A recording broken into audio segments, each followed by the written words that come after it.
que le président Boni Yahi et Nicéphore Seglo aillent au Niger.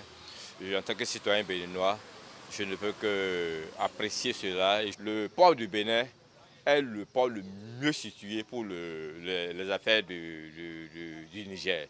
C'est le port le plus sécurisé pour le Niger.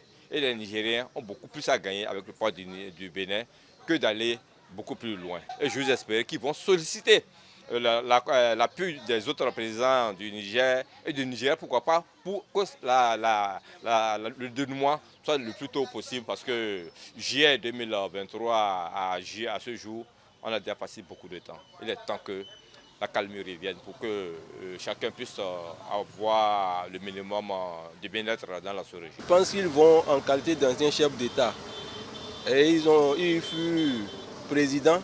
Ils savent les relations, ce qu'on appelle relations internationales. Ils connaissent un peu quelque chose.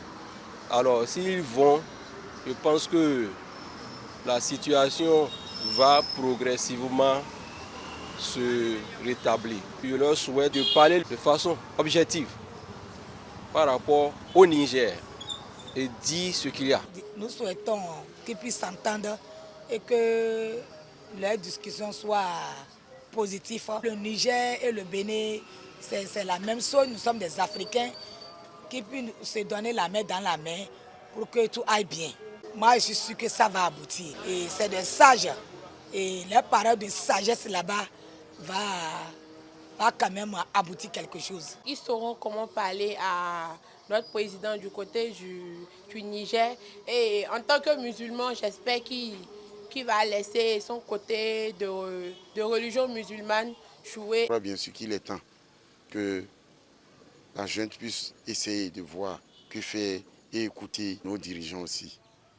Merci une fois encore pour notre président qui a essayé de tout faire pour que la junte puisse l'écouter. Si aujourd'hui ça avait que les deux anciens présidents du Bénin se lèvent pour se rendre au Niger, c'est déjà un ouf de soulagement. Il est temps que la junte essaie d'écouter sa population.